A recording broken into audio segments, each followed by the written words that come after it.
कळमेश्वर नगर परिषद निवडणूक प्रचार सभेमध्ये आशिष देशमुखांनी वादग्रस्त विधान केलंय। हे देवेंद्र फडणवीसांचं सरकार आहे, ते गृहमंत्री आहेत, जास्त वळवळ कराल तर फटकवून टाकू असं म्हणत आशिष देशमुख यांनी थेट धमकीवजा इशारा दिलाय। 2 दिवसांपूर्वी काँग्रेसच्या माजी नगरसेवकाकडून भाजपचा प्रचार का करतायत म्हणत एका कार्यकर्त्याचं अपहरण करत बेदम मारहाण झाली होती आणि त्याच पार्श्वभूमीवर देशमुखांनी भर सभेमध्ये संबंधिताला धमकी दिल्यानं चर्चांना उधाण आलंय। काय म्हणताय विराज भाऊ, त्या सर्जाला सांगून द्या, अरे फलकून टाकील सर्जा तुले अर्धा।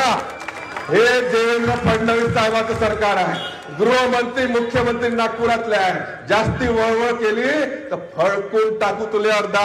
या कळमेश्वराची संस्कृती बिघडवण्याचं काम काँग्रेसवाल्यांना बिलकुल करण्याची गरज नाही। इथे चांगले लोक राहतात, चांगल्या संस्कृतीचे लोक राहतात। ही संस्कृती, ही प्रेमाची वास्तू त्यानिमित्ताने टिकली पाहिजे।